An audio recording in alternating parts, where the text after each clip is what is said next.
Shalom pendengar yang dikasihi Tuhan dimanapun Anda berada. Sesaat lagi Anda akan menikmati siaran tunda ibadah World Revival Center, ibadah kebangunan rohani yang diadakan setiap hari Kamis jam 18.30 bertempat di BTC Ruang Balarea.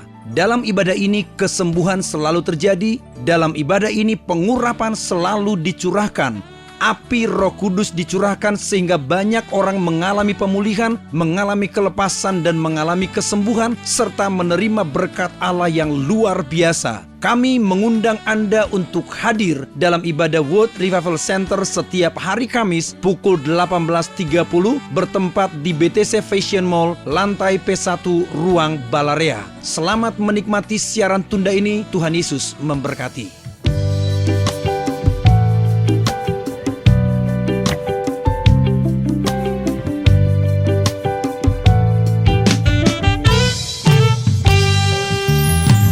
Musim yang baru telah tiba, musim kelimpahan besar. Saatnya bersorak dan bersuka cita, janji Tuhan digenapi. Musim yang baru telah tiba,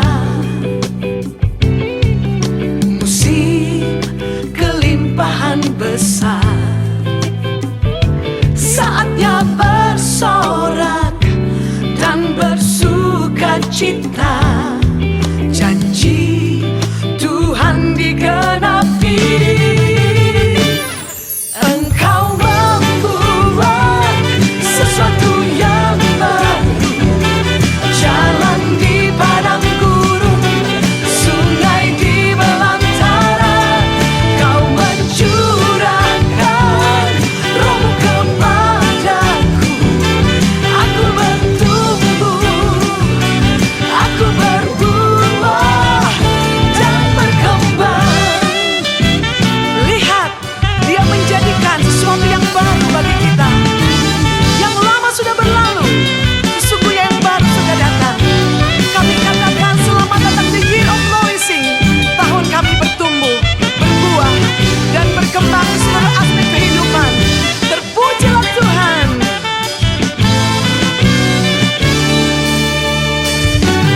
Engkau membuat sesuatu yang baru, jalan di padang gurun, sungai di belantara. Kau mencurahkan Roh-Mu kepadaku. Aku bertumbuh, aku berbuah dan berkembang. Membuat sesuatu yang baru, jalan di padang gurun, sungai di belantara. Kau mencurahkan Roh-Mu kepadaku. Aku bertumbuh, aku berbuah dan berkembang.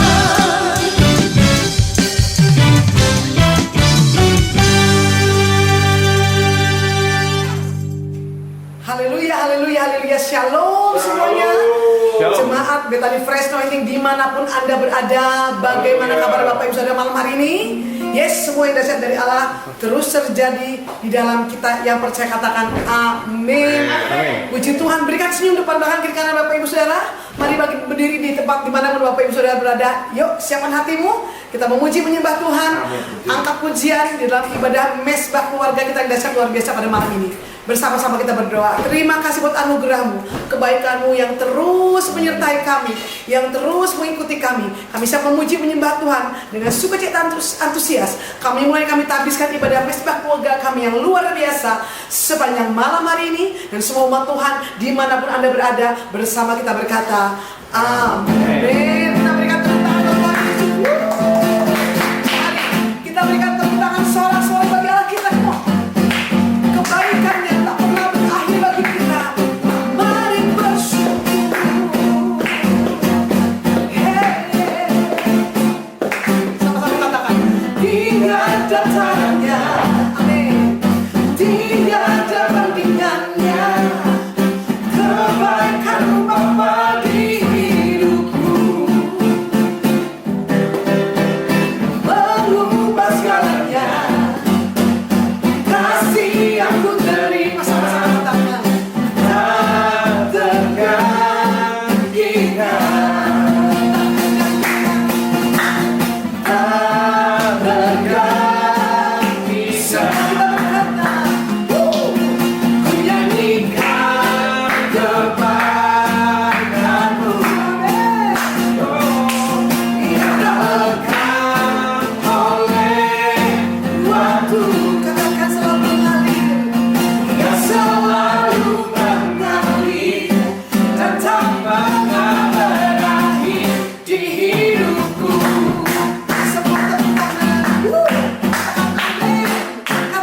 Yesus baik, katakan amin.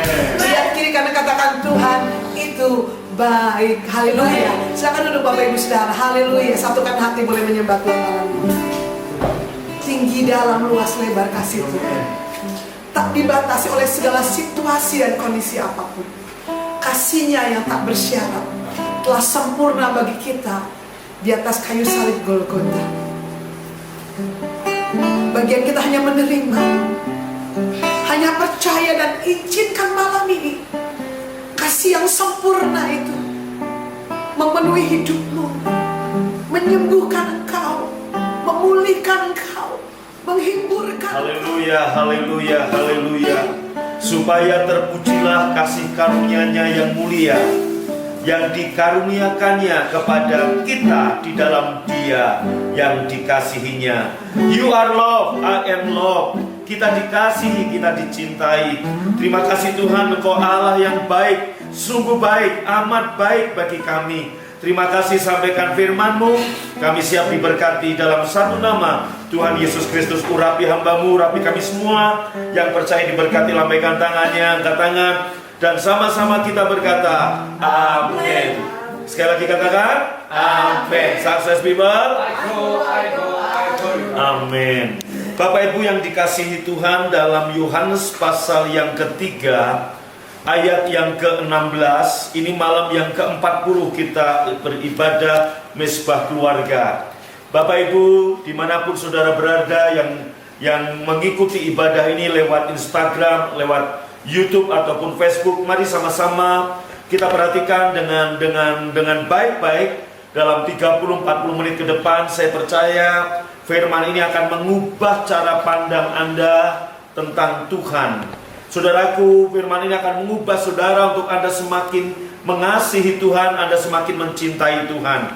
Dalam Yohanes pasal 3 ayat 16 berkata, karena begitu besar kasih Allah akan dunia ini, sehingga Ia telah mengaruniakan anaknya yang tunggal, supaya setiap orang yang percaya kepadanya tidak binasa, melainkan beroleh hidup yang kekal. Ayat 17-nya, sebab Allah telah mengutus anaknya ke dalam dunia, bukan untuk menghakimi dunia, melainkan untuk menyelamatkannya oleh Dia. Saya ulangi saudaraku, karena begitu besar kasih Allah akan dunia ini, sehingga Ia telah mengaruniakan anaknya yang tunggal, supaya setiap orang yang percaya kepada Yesus tidak binasa, melainkan beroleh hidup yang kekal. Allah mengutus Yesus ke dalam dunia bukan untuk menghakimi dunia, melainkan untuk menyelamatkannya oleh Dia. Bukan untuk menghakimi, bukan untuk menakut-nakuti, bukan untuk menghukum, melainkan untuk menyelamatkan Dia. Ayat 18, barang siapa percaya kepada Yesus, ia tidak akan dihukum. Barang siapa tidak percaya, ia telah berada di bawah hukuman, sebab ia tidak percaya dalam nama Anak Tunggal Allah. Amin. Saudaraku, kemudian dalam Efesus 1 kita melihat ayat yang keempat, sebab di dalam Dia Allah telah memilih kita sebelum dunia dijadikan, supaya kita kudus dan tak bercacat di hadapannya. Dalam kasih Ia telah menentukan kita dari semula oleh Yesus Kristus untuk menjadi anak-anak-Nya sesuai dengan kerelaan kehendaknya. Saudara dan saya ditetapkan, ditebus untuk menjadi anak-anak Allah sesuai dengan kerelaan kehendaknya. Sesuai dengan kerelaan, bukan karena perbuatan kita, bukan karena kesalehan kita, bukan karena kebaikan kita, saudaraku. Ayat 6, supaya terpujilah kasih karunia-Nya yang mulia, yang dikaruniakannya kepada kita di dalam Dia yang dikasihinya. Ini yang tadi kita nyanyikan sama-sama. Ayat yang ke-7, sebab di dalam Dia dan oleh darahnya kita beroleh penebusan.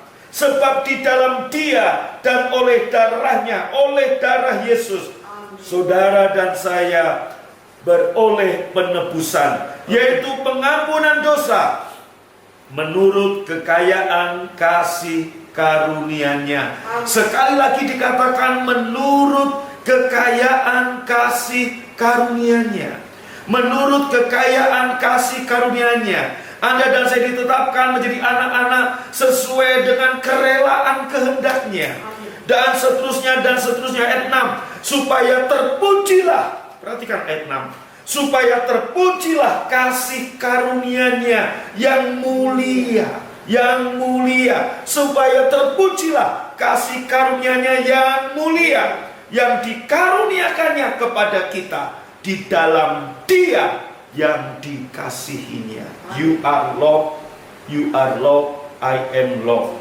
Katakan kiri kanan kepada suami, istri, anak-anak, orang tua Anda, you are loved, you are loved, you are loved, I am loved. Katakan amin. Amin. Saudaraku, dari sini kita mengerti, kembali ke tadi Bapak Ibu, ya, ingat baik-baik. Ya, dan sebelum dunia dijadikan, kita dipilih. Dalam kasih Ia telah menentukan kita dari semula oleh Yesus Kristus untuk menjadi anak-anaknya sesuai dengan kerelaan kehendak-Nya, supaya terpujilah kasih karunia-Nya yang mulia, yang dikaruniakannya kepada kita di dalam Dia yang dikasihinya. Sebab di dalam Dia, oleh darahnya kita beroleh penebusan, yaitu pengampunan dosa menurut kekayaan kasih karunia-Nya. Haleluya. Oh haleluya. Bapak Ibu, saya membaca ayat ini, saya nangis saudaraku. Kenapa saya nangis? Saya terpesona dengan kasih yang Allah berikan kepada kita semua. Saya terpesona dengan apa yang Tuhan buat kita semua. Maka dikatakan beberapa kali dalam kitab Efesus, supaya terpujilah kasih karunia-Nya. Karena kasih karunia-Nya tidak terpikir, saudaraku. Karena kasih karunia Allah tidak masuk dalam logika kita. Bagaimana mungkin yang paling berharga yang Dia miliki diberikan kepada kita? Dan saudaraku, ganjaran yang mendatangkan keselamatan diberikan kepada kita. Saudara yang dikasihi Tuhan, dari saya membaca Yohanes pasal 3, saya membaca Efesus pasal yang pertama tadi, kita melihat saudaraku berkali-kali dikatakan dalam kasih Ia telah menentukan kita dari semula oleh Yesus Kristus untuk menjadi anak-anak-Nya. Anda dan saya diangkat menjadi anak sesuai dengan kerelaan kehendak-Nya. Kerelaan kehendak-Nya. Artinya apa Bapak Ibu Saudaraku? Dengan sesuai dengan kerelaan kehendak-Nya, setelah kita menerimanya, kita diberi kuasa menjadi anak-anak Allah. Jadi kita menjadi anak bukan karena kita berjuang. Ada begitu banyak dusta agamawi hari-hari ini. Ada begitu banyak dusta agamawi yang dikhotbahkan di mimbar-mimbar, saudara. Supaya Anda layak menjadi ahli waris, Anda mesti begini, mesti begini, mesti begini. No. Harus jadi anak saya. Bukan karena saudaraku, saat dia gagal, saat dia berhasil, dia tetap anak saya. Dan saya tetap mengasihi dia. Demikian juga Bapak Ibu dikatakan di sini, dalam kasih Ia telah menentukan kita dari semula. Dalam kasih kita telah ditentukan untuk menjadi anak-anak-Nya, menjadi anak-anak Allah. Itu tidak tergantung keberhasilan atau kegagalan Anda dalam mengiring Yesus. Nilai saudara senilai Yesus Kristus. Bahkan saudaraku, demi Anda Bapa di surga mengorbankan Yesus.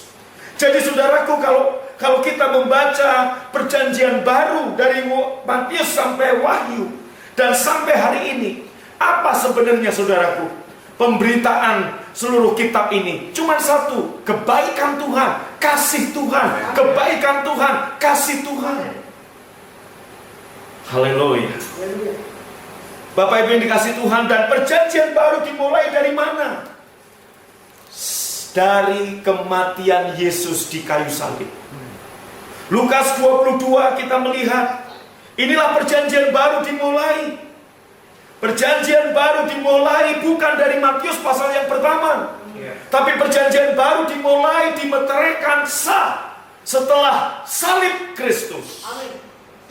Lukas pasal 22 ayat 19. Lalu ia mengambil roti, mengucap syukur, memecahkannya, memberikan pada muridnya, inilah tubuhku yang diserahkan bagi kamu, perbuatlah ini menjadi peringatan akan aku. Saudara, zaman saya sekolah dari SD sampai SMA,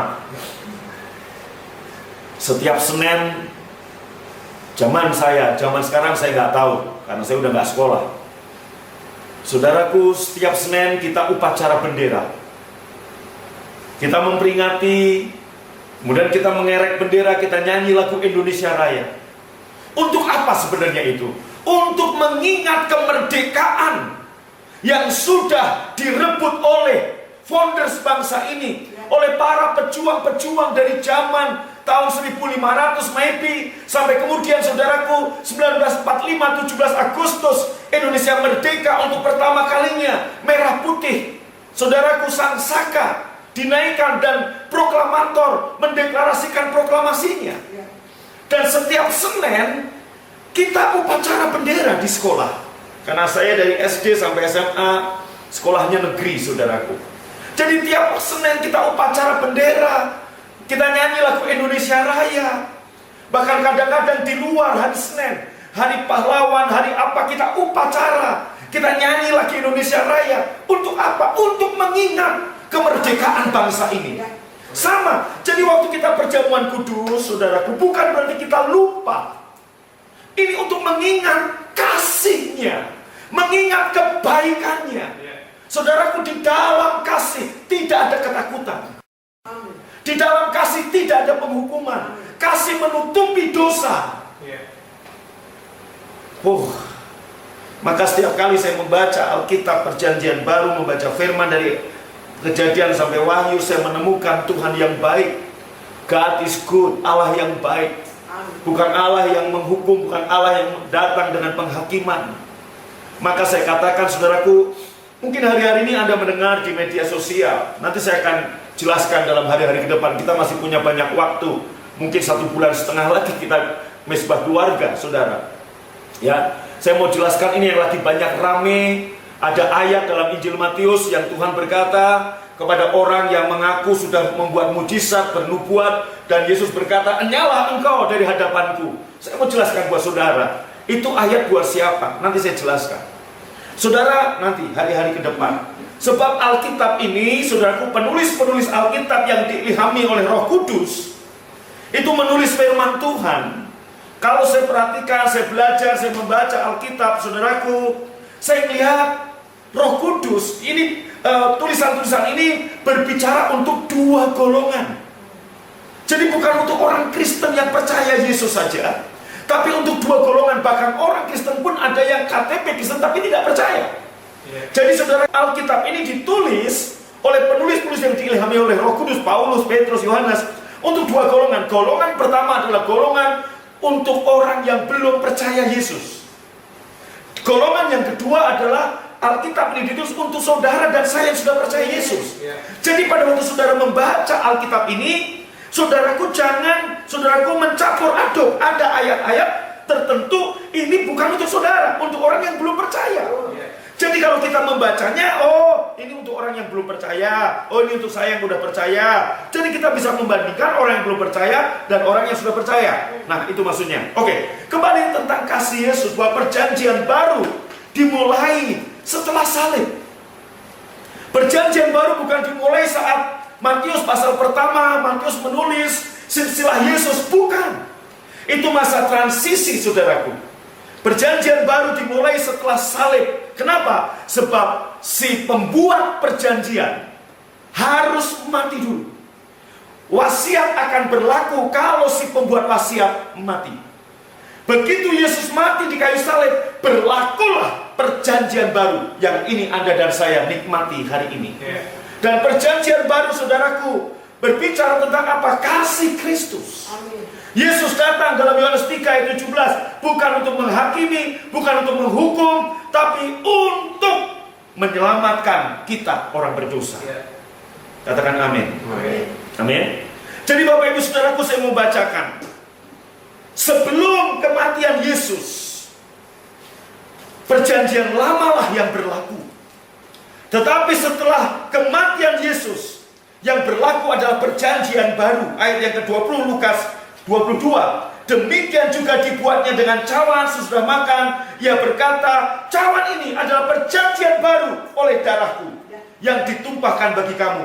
Jadi perjanjian baru dimulai dari kematian Yesus, yang malam ini kita beritakan, kita deklarasikan. Saya udah khotbah tentang kuasa kematian, saudaraku. Ya, saudaraku, dalam Ibrani pasal 8 ayat 13, saudaraku, perhatikan baik-baik dalam Ibrani pasal 13 ayat 8 ayat 13, perjanjian lama menjadi usang kuno kadaluarsa saat pembuat perjanjian baru mati. Artinya perjanjian baru sudah dimulai.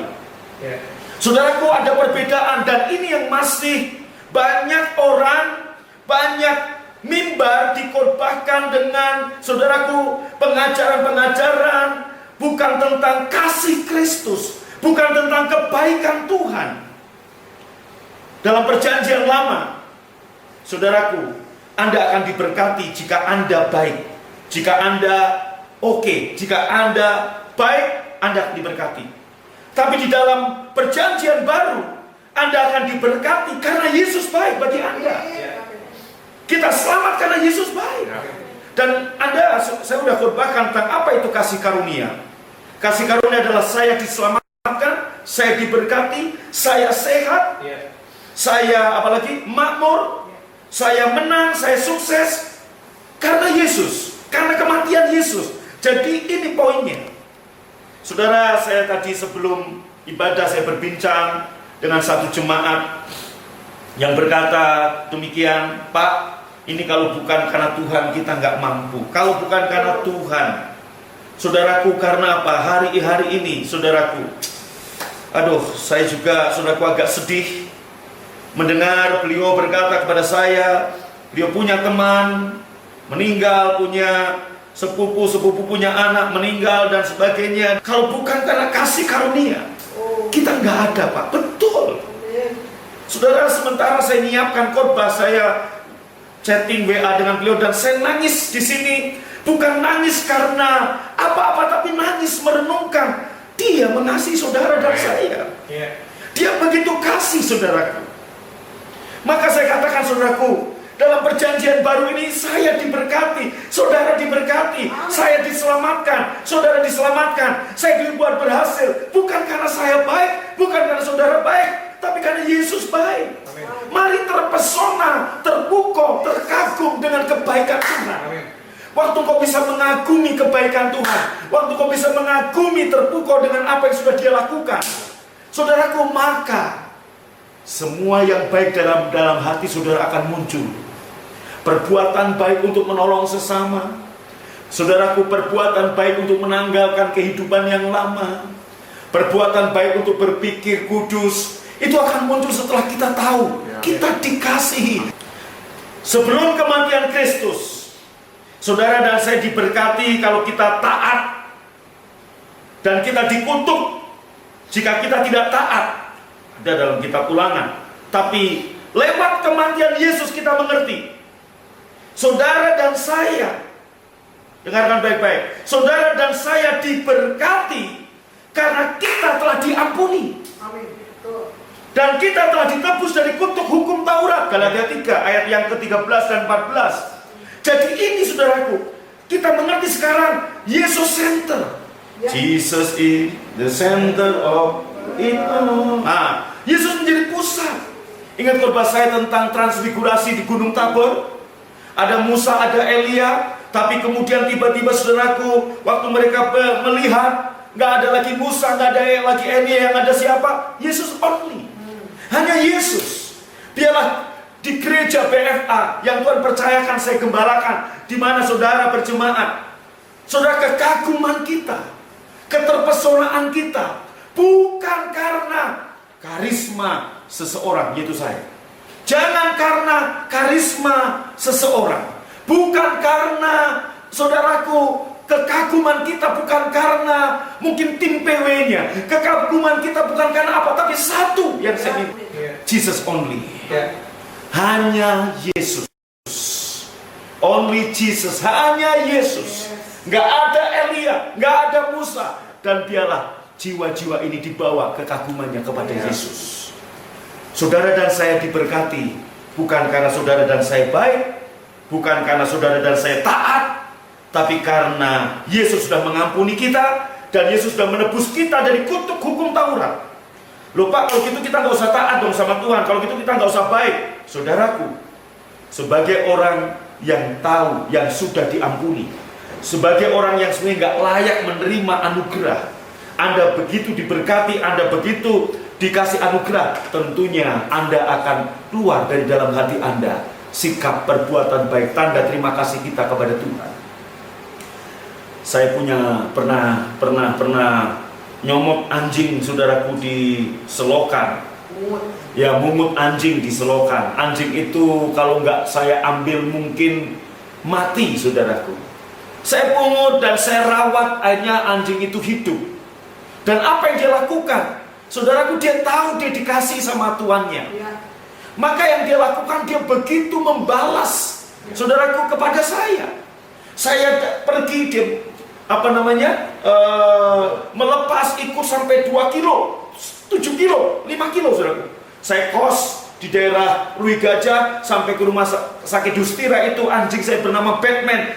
Saudaraku lari, ngikutin motor saya. Kemudian kalau saat saya pulang, saudaraku, itu anjing itu, saudaraku, tahu mengucapkan terima kasih. Dia lagi main sama teman-temannya, ditinggalin. Dia bilang, bos gua datang. Dia langsung nyambut motor saya, dia cium-cium kaki saya. Saudaraku, apakah itu saya ngajarin ke dia? Tidak. Saya hanya menunjukkan kasih saya. Saya menunjukkan kebaikan saya. Binatang aja. Dia dikasihi, dia meresponi kasih.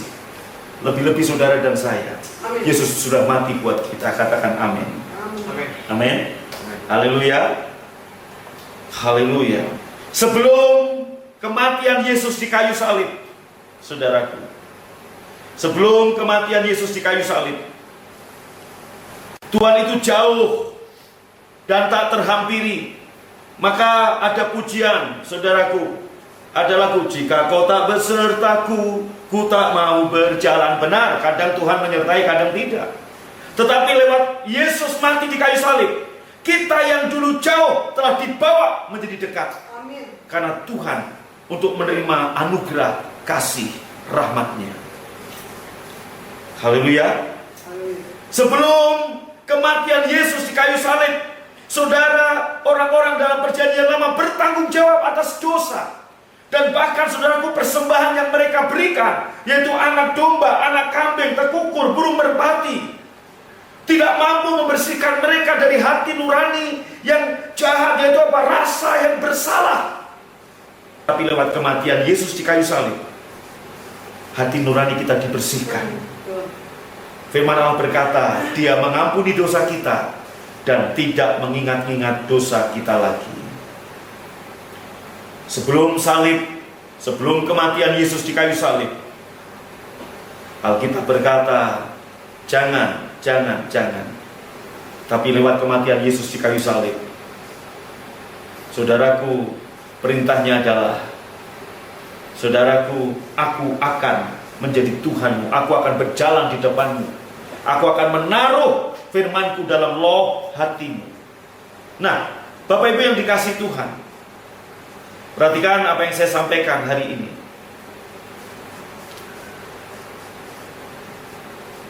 Dalam perjanjian lama, pertobatan,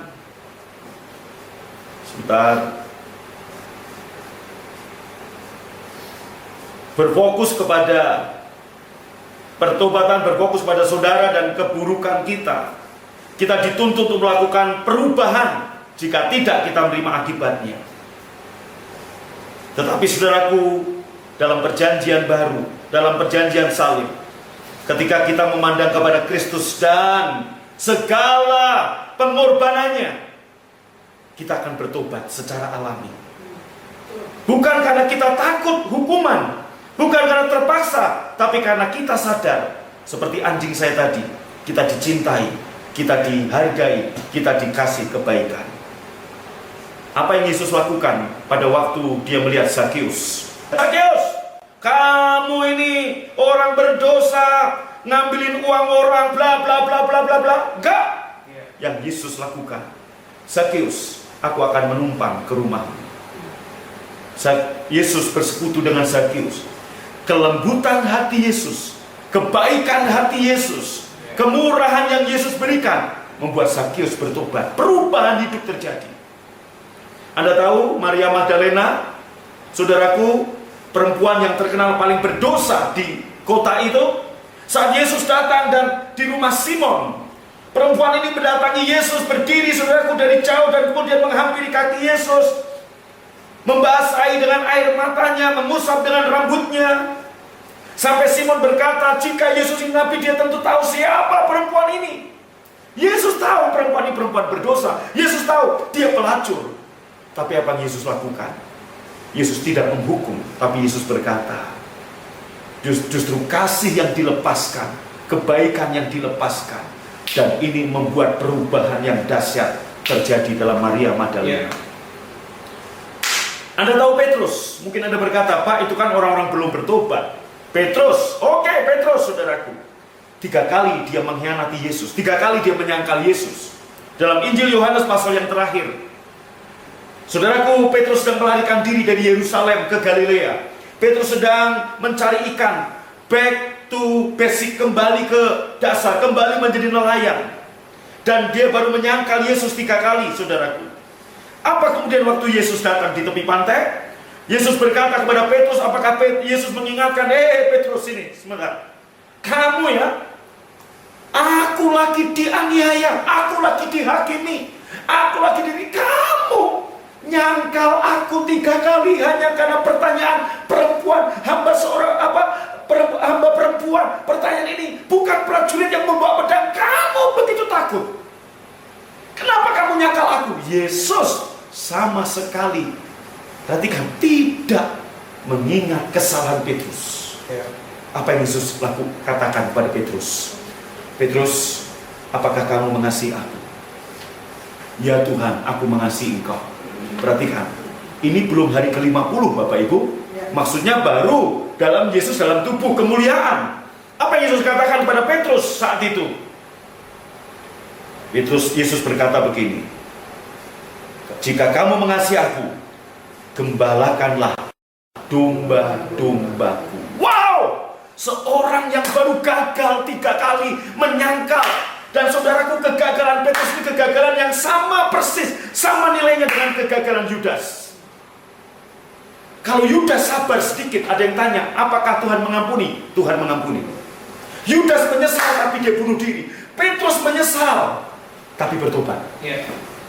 Saudaraku, Yesus berkata kepada Petrus, seorang yang sudah gagal, yang mengkhianatinya. Anda lihat, Yesus, maka Alkitab Ibrani berkata, aku tidak mengingat-ingat kesalahanmu, dosa-dosamu. Yesus tanya sama Petrus, apakah engkau mengasihi aku? Ya Tuhan, aku mengasihi engkau. Petrus nangis, Pak. Udah dosa, udah gagal, udah mengkhianati. Yesus nggak menyinggung kesalahannya. Yesus justru memberi kepercayaan yang besar. Gembalakan domba-dombaku. Beberapa minggu kemudian, 2-3 minggu kemudian, Petrus menjadi pemimpin gereja mula-mula di Yerusalem dan menggembalakan ribuan orang dan akhirnya menjadi bapak gereja. Perhatikan. Maka saya katakan, saya terpesona dengan kasih Yesus. Who am I, Lord? Siapa saudara dan saya? Kalau Anda mengerti tentang kasih Kristus, Anda memahami betapa dahsyat kasih Kristus, malam ini saya percaya, melewati badai krisis yang situasi kondisi yang ada ini, kita tidak takut karena kita tahu kita dikasihi, kita diampuni. Tepuk tangan buat Yesus. Haleluya. Tapi cara pandang Yesus kepada orang-orang seperti ini beda dengan cara pandang kita. Terbukti Saulus yang akhirnya menjadi Paulus. Dia yang membunuh Stefanus, merajam Stefanus, menganiaya jemaat, saudaraku. Saat Yesus menjumpai di tengah perjalanan menuju Damaskus, menuju Damsyik, apakah Yesus berkata, Paulus, Saulus, kamu ya yang membunuh hambaku Stefanus ini? Dan kemudian dibunuh? Tidak. Yesus berkata, Saulus, Saulus, mengapa engkau menganiaya aku? Yesus menunjukkan kasih-Nya. Hari ini, seberapa hebatnya engkau gagal, seberapa hebatnya engkau mungkin jatuh, kasih Tuhan mengambil engkau kembali. Amin.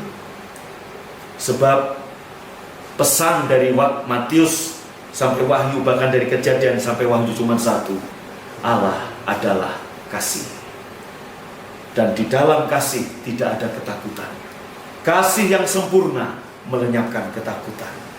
Apa yang perlu kita takutkan kalau kita dikasihi? Nggak ada yang perlu kita takutkan, saudaraku. Nggak ada yang perlu kita khawatirkan. Yesus menjangkau orang-orang yang pejina, pelacur, pembunuh dengan kasih, bukan dengan tangan besi. Bapak Ibu yang dikasih Tuhan, malam ini percayakah Anda Injil Perjanjian Baru dimulai lewat salib? Dan malam ini kita beritakan. Maksud saya menyampaikan ini supaya Anda tahu, hari ini masih terbuka kasih, kemurahan, kebaikan. Kalau Anda tahu bahwa Anda dikasihi, nggak usah khawatir, nggak usah takut. Saudaraku, kalau nyawanya saja diberikan kepada kita, kita masih dalam minggu-minggu Paskah. Kalau nyawanya saja diberikan kepada saudara dan saya, apa yang akan ditahan? Amin. Kesembuhan tidak ditahan. Tuhan menyembuhkan saudara. Keselamatan, memerisai, memagari saudara, Tuhan memagari saudara. Ekonomi, keuangan, percaya, saudaraku, musim krisis ini bukan untuk menghancurkan Anda. Justru Tuhan akan mempromosikan kita. Saya percaya, saya percaya, saya percaya. Saudaraku, waktu Tuhan mengajar saya dalam hal saya mendidik anak-anak saya. Waktu saya sadarkan mereka, saya mengasihi, saya tetap bangga saat nilai mereka 4, saat nilai mereka 2, saat mereka nggak berprestasi, saya tetap bangga. Saya juga bangga saat mereka berprestasi, saat mereka macam-macam, saya tetap bangga dengan anak-anak saya. Justru dengan sikap seperti ini, itu mengubah kehidupan anak-anak saya. Sama halnya, hidup saya berubah waktu Tuhan menunjukkan kasih setianya kepada saya. Saudara, bukan waktu Tuhan menunjukkan kesalahan kepada saya. Hati nurani kita sadar, kita berdosa, kita salah. Saudaraku, justru Yesus datang untuk menunjukkan kasih-Nya yang lebih kuat dari dosa, yang lebih kuat dari penyakit, yang lebih kuat dari kesalahan. Gak ada yang perlu kita takutkan dalam situasi kondisi seperti ini. Kalau Anda mengerti, Anda percaya, Anda dikasihi, Anda dipagari, Anda dilindungi. Ingat baik-baik, perjanjian baru dimulai dari kematian Yesus. Kita melakukan ini untuk mengingat, seperti anak-anak SD, SMP, SMA, upacara bendera. Untuk mengingat kemerdekaan bangsa ini, kita juga mengingat kemerdekaan kita dari dosa. Kemerdekaan kita dari kutuk hukum Taurat, termasuk penyakit, termasuk kemiskinan, termasuk kegagalan. Semua sudah selesai. Maka Anda adalah orang yang menerima kasih karunia. Anda selamat, Anda sehat, Anda baik, Anda sukses, Anda diberkati, Anda makmur. Bukan karena kebaikan kita, tapi karena kebaikan Yesus yang mati di kayu salib buat kita. Amin. Bagi berdiri, saudara. Mari kita mengingat kemerdekaan yang sudah Tuhan berikan kepada kita. Kita mengingat kematian Yesus di kayu salib. Lewat hal ini, biarlah engkau terpukau. Saudaraku, dengarkan baik-baik. Engkau sudah diangkat jadi anak. Jadi apapun yang engkau buat tidak mengurangi hakmu sebagai anak. Tapi sebagai anak yang sudah menerima kebaikan, respon kita adalah baik. Kita udah diampuni, kita bisa mengampuni orang lain. Kita dikasih, kita bisa mengasihi orang lain. Kita udah diampuni dosanya, jangan berbuat dosa lagi. Kasih ini yang Anda terima. Bukankah roti yang kita pecah-pecahkan malam ini adalah persekutuan dengan tubuh Tuhan Yesus? Yang percaya ambil dan makan dalam nama Yesus. Kacauan dengan tangan kita.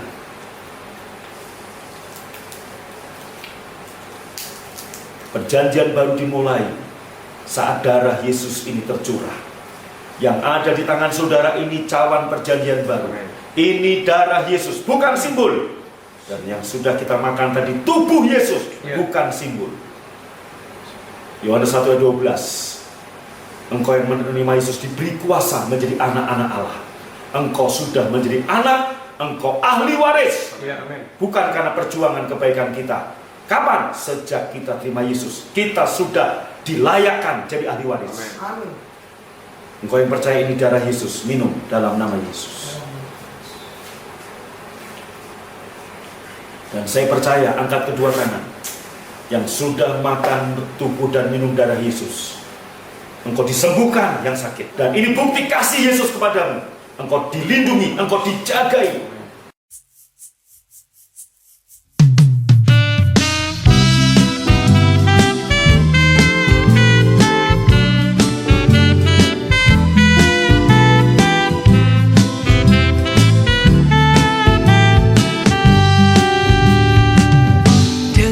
Sukacita ku bawa benihku, ku taburkan di tanah yang subur. Dengan sorak-sorai ku tabur benihku, maka aku pasti akan menuai 30 kali ganda, 60 kali ganda, dan 100 kali ganda tuaianku. Takaran yang baik yang dipadatkan, dikoncangkan melimpah di pangkuanku. Dengan sukacita ku bawa benihku, ku taburkan di tanah yang subur. Dengan sorak-sorai ku tabur benihku, maka aku pasti akan menuai 30 kali ganda, 60 kali ganda, dan 100 kali ganda tuaianku. Takaran yang baik yang dipadatkan, dikoncangkan melimpah di pangkuanku.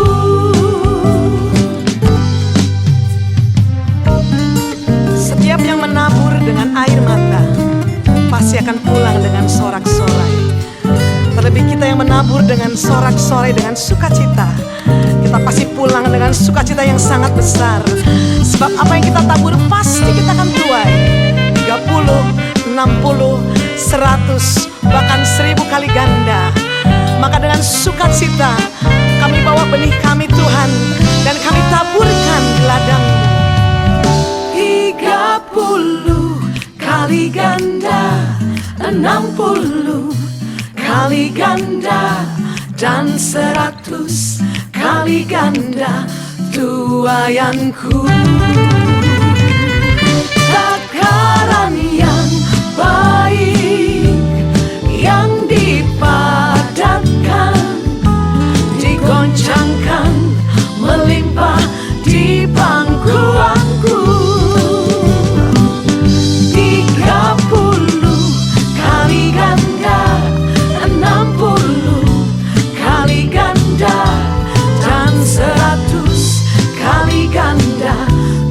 tuayanku. Takaran yang baik yang dipadatkan, digoncangkan, melimpah di pangkuanku.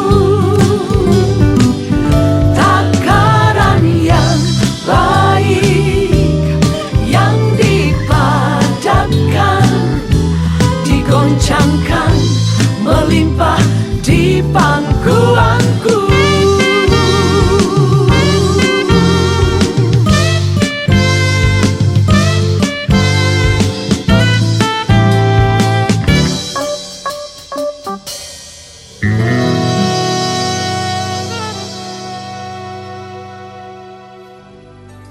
Anda baru saja mengikuti cuplikan siaran tunda ibadah World Revival Center yang terjadi di hari Kamis jauh lebih dahsyat dari apa yang Anda dengar. Oleh karena itu, kami mengundang Anda untuk hadir dalam ibadah World Revival Center setiap hari Kamis bertempat di BTC Fashion Mall, lantai P1 Ruang Balarea pukul 18.30. Dan bagi Anda yang rindu didoakan, SMS kami di 0818218737. Untuk informasi hubungi 6126088. Tuhan Yesus memberkati.